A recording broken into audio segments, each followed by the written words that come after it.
तो गाइस इस वीडियो में हम लोग बात करेंगे कि जो हमारा जो फंडामेंटल राइट्स पे कॉन्स्टिट्यूशन में 6 तरीके का जो अधिकार दिया गया था उसमें एक एक करके हम लोग पढ़ने की कोशिश करेंगे कि 6 जो फंडामेंटल राइट्स है उसको ब्रीफ में जानने की कोशिश करेंगे कि जो 14 से लेके 18 जो आर्टिकल में राइट टू इक्वालिटी का बात किया गया है तो किस तरीके का इक्वालिटी का बात किया गया, कितने तरीके का इक्वालिटी का बात किया गया। तो इसको और ज्यादा ब्रीफ में जानने के लिए हम लोग क्या करेंगे, पूरी राइट टू इक्वालिटी को हम लोग अच्छे से डिस्क्राइब करेंगे।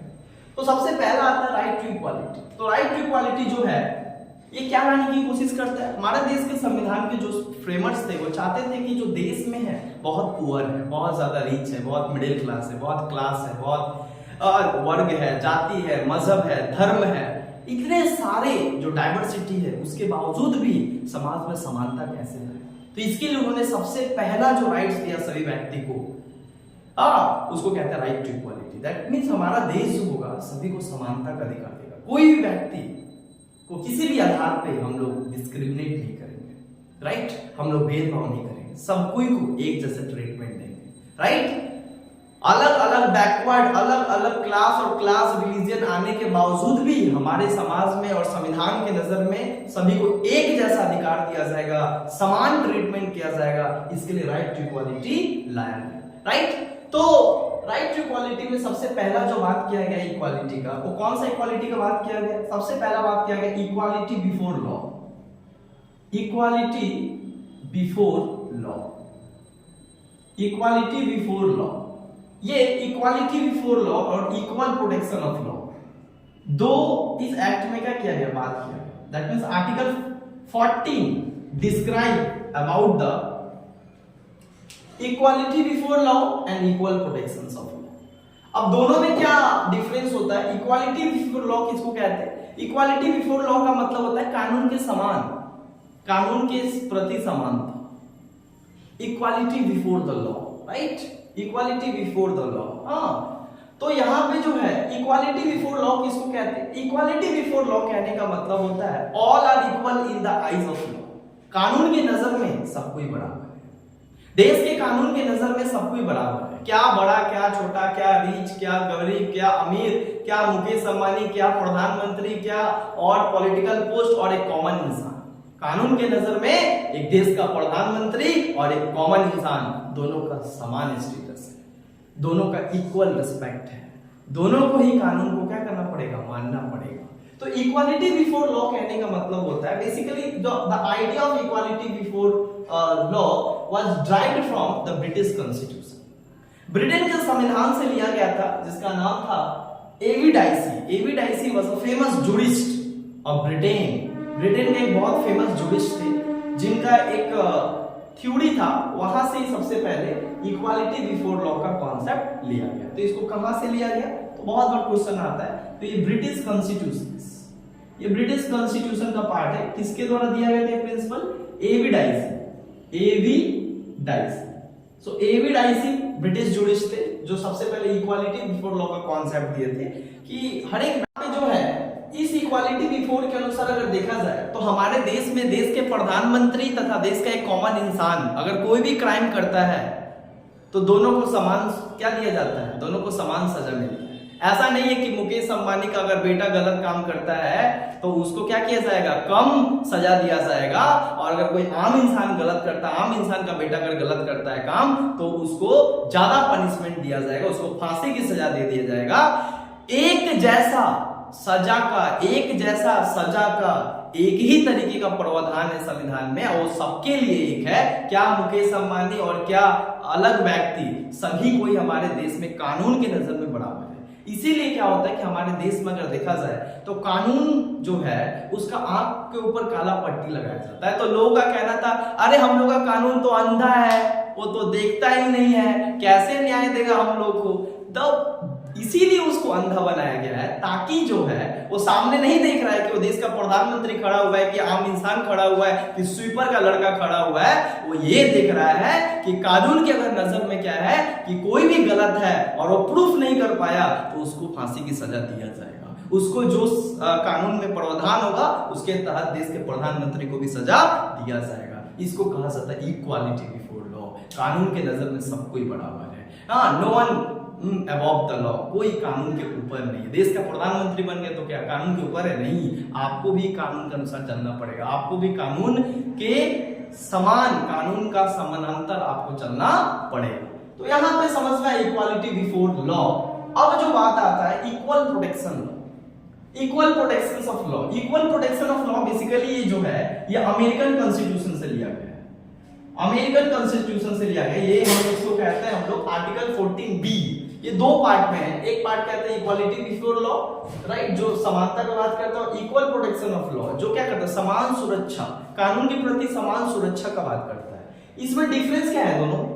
इक्वल प्रोटेक्शन ऑफ लॉ कहता है कि ये गवर्नमेंट और स्टेट गवर्नमेंट क्या कर सकता है, अगर कोई वीक है, अगर कोई क्या है फिजिकली वीक है, मेंटली वीक है, या अगर वो क्या है कि किसी भी तरीके का बैकवर्ड है, बिलो द पॉवर्टी लाइन है, तो स्टेट उसको क्या कर सकता है, उसको डेवलपमेंट करने के लिए उसको थोड़ा क्या कर सकता है, स्पेशल ट्रीटमेंट कर सकता है। बट इससे इनइक्वालिटी नहीं है, इनइक्वालिटी लाने का इंटेंशन नहीं है, मेन इंटेंशन है ताकि उसको क्या करना, जो हमेशा से पीड़ित है उसको थोड़ा क्या करना, थोड़ा प्रिविलेजेस देना। तो इसको कहते हैं इक्वल प्रोटेक्शन ऑफ लॉ। साथ ही साथ कुछ ऐसे पोस्ट है जहां पे क्या है कि इक्वालिटी बिफोर लॉ जो है वो ब्रिज करता है। इसका मतलब होता है हमारे देश में प्रेसिडेंट, हमारे देश में प्रेसिडेंट और हमारे देश में गवर्नर, ये दोनों जो पोस्ट है कोई अरेस्ट नहीं कर सकता। दैट मीन्स अगर क्या होता है कि ये अपना गाड़ी से चलते हैं और किसी पापा के पड़ी या पापा के पड़ा को उड़ा भी देते हैं, या इनकी गाड़ी से अगर किसी का एक्सीडेंट भी हो जाता है ना, तो उस समय आप उतर के मारोगे नहीं, और उस समय आप उतर के नहीं बोलोगे कि मर्डर हो गया या उसको जाकर सजा दे दे। कोर्ट अरेस्ट वारंट तक निकाल नहीं सकता है, कोर्ट इनको कुछ नहीं कर सकता है, कोर्ट इनको अरेस्ट तक नहीं कर सकता है। देश के राष्ट्रपति और देश का गवर्नर अगर वो अपने पोस्ट पे काम कर रहे हैं और उनसे किसी भी तरीके का सिविल और क्रिमिनल क्राइम होता है तो उनके ऊपर किसी भी तरीके का कार्रवाई नहीं किया जाएगा। अब आप तो बोलेंगे, अभी आप बोले कि कानून के नजर में सब बड़ा है, देश का प्रधानमंत्री, देश का राष्ट्रपति, तो अभी देश का राष्ट्रपति इतना बड़ा कैसे हो गया? वो किसी को मर्डर भी कर दे रहा है तो उसके ऊपर कोई केस नहीं है। अरे भैया, इसी को कहा जाता है इक्वल प्रोटेक्शन ऑफ लॉ। इसमें थोड़ा क्या किया गया, स्पेशल प्रिविलेजेस दिया गया है प्रेसिडेंट और गवर्नर को। कब तक? जब तक ये अपने पोस्ट पे हैं। गवर्नर को आर्टिकल 361 और प्रेसिडेंट को आर्टिकल 72 के तहत इनको क्या है, स्पेशल प्रिविलेजेस दिया गया है। और जो एमपी है, मेंबर्स ऑफ पार्लियामेंट, उनको 105 आर्टिकल के तहत तो इन लोगों को स्पेशल प्रिविलेजेस दिया गया तभी तक जब तक ये पोस्ट पे, क्योंकि these are called the constitutional post. अगर इनको सजा दे दिया जाता है तो हमारे पोस्ट का गरिमा का हनन हो। समझ आ रहा है? हमारा मेन जो लड़ाई है वो व्यक्ति गलत है, व्यक्ति नहीं, व्यक्ति का काम गलत है, लेकिन जो पोस्ट पे बैठा हुआ है वो पोस्ट गलत नहीं हो सकता, व्यक्ति गलत हो सकता है। इसीलिए जब तक ये पोस्ट पे होते तब तक इनको सजा नहीं दिया जाता है। समझ आया? लेकिन इसका ये मतलब इनको सजा ही नहीं दिया जाएगा, नहीं। जिस दिन 5 साल होगा और जिस दिन ये पोस्ट से उतरेंगे, घर में जाकर सबसे पहले सुप्रीम कोर्ट और कोर्ट जाना पड़ेगा और इनको जो वो भरपाई किए हैं, जो क्राइम किए हैं, कानून के अनुसार उनको उतना ही प्रावधान, उतना ही सजा दिया जाएगा जितना कोई कॉमन इंसान को दिया जाता है। तो थोड़ा दिन बख्श देना इसका मतलब ये नहीं होता है कि पूरा दिन इनको अभी जीवन में ये पूरा पावरफुल है, इनके ऊपर कोई लॉ लागू नहीं होगा, सब लागू होगा। समझ आया? तो इस तरीके का equality before law, equal protection of law का बात किया जाता है। जैसे महिलाओं के लिए ट्रेन में स्पेशल कंपार्टमेंट होता है, बस में कंपार्टमेंट होता है, तो आप इसको तो नहीं बोल सकते हो हमारे लिए नहीं है भाई, इन लोग के लिए क्या है। अरे मतलब इन लोग को थोड़ा स्पेशल ट्रीटमेंट दिया जाता है बिकॉज मतलब थोड़ा बहुत इन लोग को माना जाता है कि बहुत हार्ड वर्क करती है, they are physically weak, right. Mainly यही कॉन्सेप्ट है कि थोड़ा वीक है, थोड़ा बैकवर्ड है, तो थोड़ा दे दो स्पेशल प्रिविलेज ताकि इनका भी भला हो जाए। तो और कुछ बात नहीं है। आर्टिकल 14 समझ में है, आर्टिकल 14 क्या कहता है? तो इसका मेन पर्पस क्या है कि समाज में इक्वालिटी लाना और कानून के नजर में सब कोई बराबर है। भाई हमारा देश का जो संविधान और देश का जो कानून है वो सभी के ऊपर समान रूप से लागू होगा। अब हम लोग क्या करेंगे, आर्टिकल, इसको कहते हैं आर्टिकल 14। ये क्या होता है? आर्टिकल 14। अब हम लोग बात करते हैं आर्टिकल 15। आर्टिकल 15 क्या बताता है? आर्टिकल 15 जो बताता है वो बताता है provision of discrimination on the basis of religion, sex, place of birth, gender and etc.. इसका मतलब होता है प्रोविजन, ये मना करता है प्रोविजन ऑफ डिस्क्रिमिनेशन। कोई भी व्यक्ति जो है किसी भी व्यक्ति से धर्म के नाम पे, जाति के नाम पे, लिंग के नाम पे, जन्म स्थान के नाम पे उसके साथ किसी भी तरीके का उसके साथ भेदभाव नहीं कर सकता। ये बहुत जरूरी है हमारे देश में। हमारे देश में तो खासकर जरूरी है, जहां इतना ज्यादा जाति पाती है, अगर वहां पे क्या किया जाए कि अगर लोगों का समाज में स्टेटस समान नहीं किया जाए तो आधे से ज्यादा लोगों को तो अधिकार तो दे दिया गया, पता चला कि लोग तो उनको डोमिनेट कर दे रहे हैं। इसलिए काफी जरूरी था ये अधिकार लाना और फंडामेंटल राइट्स में जोड़ना कि कोई अगर करता है तो उसके ऊपर कार्रवाई किया जाए और डायरेक्ट कार्रवाई किया जाएगा। इसीलिए प्रोविजन ऑफ डिस्क्रिमिनेशन है कि अगर लोगों का समाज में स्टेटस समान नहीं किया जाए तो आधे से ज्यादा लोगों को तो अधिकार तो दे दिया गया, पता चला कि लोग तो उनको डोमिनेट कर दे रहे हैं। इसलिए काफी जरूरी था ये अधिकार लाना और फंडामेंटल राइट्स में जोड़ना कि कोई अगर करता है तो उसके ऊपर कार्रवाई किया जाए और डायरेक्ट कार्रवाई किया जाएगा। इसीलिए provision of discrimination on the basis of race, religion, sex, caste and place of birth. Place of birth कहने का मतलब होता है किसी भी व्यक्ति को किस बेसिस पे डिस्क्रिमिनेट नहीं किया जाएगा, भेदभाव नहीं किया जाएगा। पहला नहीं किया जाएगा रेस, रेस मतलब नस्ल के आधार पे, ब्लड के आधार पे। अरे तेरा बेटा क्या था, तेरा तो मीर जाफर का खून का है, तू लोग तो देश को क्या किया, भ्रष्ट कर दिया। हमारा देश का जो हमारे अंग्रेजों से मिलकर तुम लोगों ने अपने सत्ता पे चढ़ने के लिए तुम लोगों ने अंग्रेजों को क्या किया, यहाँ पे बुलाया, राइट। तो जैसे मीर जाफर को लोग बोलते मीर जाफर का खानदान, मीर जाफर गलत था, मीर जाफर का खानदान तो गलत नहीं था ना। अब उसके खानदान, उसके नस्ल के नाम पर उसका विरोध करना और उसको समाज में इज्जत ना देना, ये तो गलत बात है ना। इसलिए हमारा क्या है, संविधान में रेस का बोला है, कोई नस्ल के आधार पे भेदभाव नहीं करेगा। दूसरा रिलीजन, मजहब, क्या हिंदू, क्या मुसलमान, क्या सिख, क्या ईसाई, क्या जैन धर्म, क्या बौद्ध धर्म, क्या पारसी धर्म, सभी व्यक्ति को समाज में इक्वल दर्जा दिया गया है। सभी व्यक्ति को धर्म के आधार पर किसी व्यक्ति को डिस्क्रिमिनेट नहीं कर सकते। तीसरा क्या है, सेक्स। इसका मतलब होता है कि किसी भी व्यक्ति को लिंग के आधार पे, वो मेल है, वो पुरुष है, वो ट्रांसजेंडर है, अरे इसके आधार पे किसी भी व्यक्ति को किसी भी तरीके का इनइक्वल ट्रीटमेंट नहीं किया जाएगा या उनके साथ क्या किया जाएगा, भेदभाव नहीं किया जाएगा। इस बेसिस पे उनका भेदभाव नहीं किया जाएगा, मतलब लिंग के आधार पे किसी व्यक्ति के साथ भेदभाव नहीं किया जाएगा, राइट। उसके बाद क्या आता है, कास्ट। कास्ट कहने का मतलब क्या होता है भाई, जाति के आधार पे तुम पंडित है, तुम डोम है, तुम चमार है, ऐसा किसी को तुम नहीं बोलोगे, ये इल्लीगल है, ये इल्लीगल है। आप किसी के, वो ब्राह्मण है, वो क्षत्रिय, वो वैश्य है, वो शूद्र है, तो ब्राह्मण है तो तुम खड़ा होकर चलोगे, वो शूद्र है तो तुम्हारा पैर धोगे, ऐसा बात नहीं है।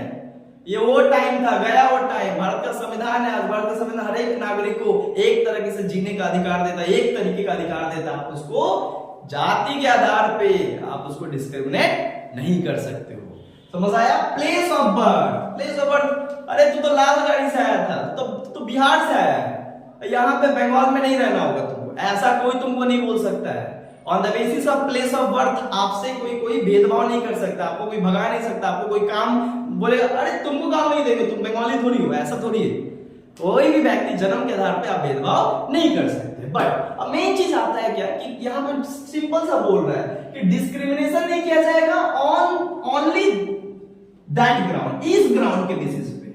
बाकी जो है हमारे आर्टिकल 15 में, अब तुम लोग बोलोगे कि भैया आप तो बोलोगे सबको एक जैसा देखो, लेकिन SC ST OBC वाले को वो लोग 50 मार्क्स लाता है, वो लोग जॉब ले लेता है। वो लोग 50 मार्क्स लाता है, वो लोग का सब कुछ हो जाता है। हम लोग 90 नंबर लाते हैं तब वो नहीं होता है। तो यहाँ पे क्या है, ये तो इनइक्वालिटी लाने की कोशिश किया जा रहा है। मतलब SC ST को ज्यादा गवर्नमेंट दिख रहा है और मेरे को कम दिख रहा है। अरे ऐसा नहीं है। रिजर्वेशन का जहां तक मामला है, जो रिजर्वेशन का मामला है, रिजर्वेशन एक सेंसिटिव मामला है, राइट। इसको बनाया क्यों गया रिजर्वेशन, बाबा साहेब भीमराव अम्बेडकर, इसको बनाने का मेन मकसद क्या था? इसको बनाने का मेन मकसद था कि उन सभी व्यक्तियों को क्या किया जाए, स्पेशल प्रिविलेजेस और स्पेशल ट्रीटमेंट दिया जाए और स्टेट के द्वारा थोड़ा उन लोगों को देख रेख किया जाए ज्यादा, क्योंकि वो लोग पीड़ित है। आज से नहीं, हजारों वर्षों से वो लोग क्या है, पीड़ित आ रहे, उनको आज तक पढ़ने का अधिकार नहीं है। अब बताओ, जो पढ़ने का अधिकार आज तक कभी कॉपी खोल के नहीं बैठा हुआ है, उसको बोलोगे अरे तुमको हम सब दे रहे हैं, जाओ अधिकार दे दे, तुम जाओ पढ़ के दिखाओ, तो थोड़ी पढ़ पाएगा। अरे भाई तुम लोग क्या है, अभी सर हम लोग 10 दिन पढ़ाई छोड़ देते तो 11वां दिन बैठने में दिक्कत होता है, और वो लोग तो आज तक पढ़ाई नहीं किया है, तो वो लोग एक बार दे दोगे अधिकार तो लोग क्या सारा वो लोग जॉब ले लेगा, नहीं ले पाएगा। इसीलिए उनको पॉजिटिव डिस्क्रिमिनेशन कहा जाता है। This is called positive discrimination. Reservation जो दिया गया है वो एक पॉजिटिव डिस्क्रिमिनेट किया गया। दैट मींस जो समाज में और सारे लोग हैं जो फॉरवर्ड है वो तो ठीक है पढ़े ना, तो उनको थोड़ी रोका गया है, लेकिन जो बैकवर्ड है जो आज तक कभी कॉपी किताब, उनको थोड़ा क्या किया गया है, थोड़ा उनको सपोर्ट दिया गया है कि ठीक है चलो तुमको थोड़ा ज्यादा सपोर्ट दे दिया जाएगा, मतलब तुम अगर 50% भी लाओगे तो तुम्हारा हो जाएगा। इनकरेजमेंट किया जा रहा है, जिस दिन एक समान हो गया उस दिन हटा दो रिजर्वेशन, और अब रिजर्वेशन में चेंजेस होना चाहिए थोड़ा बहुत, समझ आ रहा है। तो वही बात है, जिसको मिलता है वो तो क्या करता है, इसका खूब भोगता है, लेकिन जिसको नहीं मिलता है वो गाली देता है कि भाई गवर्नमेंट हमारे साथ ऐसा कर रहा है। Constitutional provision. तो आर्टिकल 15 समझ में आया जिसमें ये बताया गया। अब आता है आर्टिकल 16। आर्टिकल 16 किस बात के बारे में बात करता है?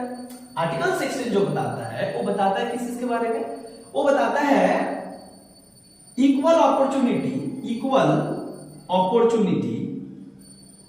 In the public employment.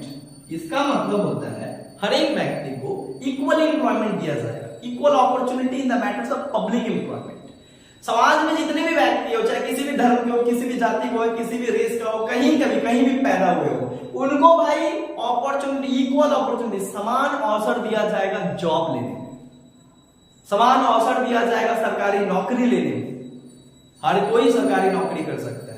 ये आर्टिकल 16 में क्या किया गया, बताया गया है इक्वल अपॉर्चुनिटी। दैट मींस सभी को एक जैसा अपॉर्चुनिटी दिया जाएगा, एक जैसा अवसर दिया जाएगा रोजगार करने में और एम्प्लॉयमेंट, नौकरी लेने में। कोई भी व्यक्ति आईएएस बन सकता है, कोई भी व्यक्ति डॉक्टर बन सकता है, भाई सभी बन सकता है। कौन बात तुमको रोका गया? अरे तुम ही जाति का है क्षत्रिय क्षुद्र, तो तुम केवल काम सोल्जर में जाएगा, तुम डॉक्टर ना बनेगा। अरे भाई तुम भी बन सकते हैं, समझ आया? तो वही बात है, equal opportunity in the matters of public. But इसमें एक सबसे बड़ा बात आता है क्या, रिजर्वेशन। तो आर्टिकल जो 16 है उसमें बात आता है रिजर्वेशन। भाई रिजर्वेशन किसको दिया? जैसे ऊपर आर्टिकल 15 बताया गया कि रिजर्वेशन को आप ये नहीं मानना कि हमको इनइक्वालिटी कर रहा, नहीं। यहाँ जो रिजर्वेशन दिया गया है आर्टिकल 16 में, रिजर्वेशन किसमें दिया गया? रिजर्वेशन किस बेसिस पे दिया जाता है? सबसे पहले इसको समझो भाई, socially and educationally and economical weaker section of society, they have given to some privileges by the constitution। संविधान के द्वारा क्या किया गया है, जो सामाजिक तरीके से, जो आर्थिक तरीके से और जो शैक्षणिक तरीके से, तीनों तरीके से गरीब है, उनको कुछ क्या दिया गया है, उनको रिजर्वेशन दिया गया, स्पेशल प्रिविलेजेस दिया गया है। राइट, तो यही बात।